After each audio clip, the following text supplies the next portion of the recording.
नमस्कार। आज आम करवा गोटे हेल्दी ब्रेकफास्ट मांडिया चकुड़ी। मांडिया चकुड़ी पे आवश्यक सामग्री गुड़िक है गोटे कप मांडिया, गोटे कप सुजी एवं 2 कप अटा, टिके लुण ए सब को लेकिन आम प्रस्तुत करवा मांडिया चकुड़ी। यही सब सामग्री गुड़िक नहीं पानी दे आम गोटे गोलनी प्रस्तुत करवा।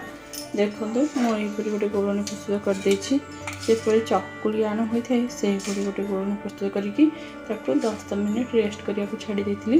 एवं चलो बनवा चकुड़ी। तावा तेल रखीदे चारियाडे स्प्रेड करदे।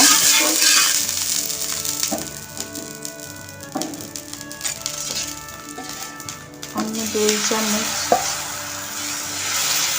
गोलनी को दे पतला पतला कर चकुड़ी प्रस्तुत करवा।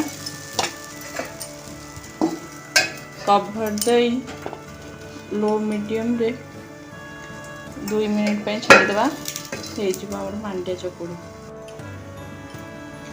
तापर आम ढाकुड़ी खोली देखा पिठाटे को लेउटेदबा तो होगला आमर मांडिया चकुड़ी। चकुड़ी को मु परसुची क्षीर सहित आपड़ चाहिए जेकोसी तरकारी संगे खाईपर। आपने वीडियो को देखिबारु धन्यवाद।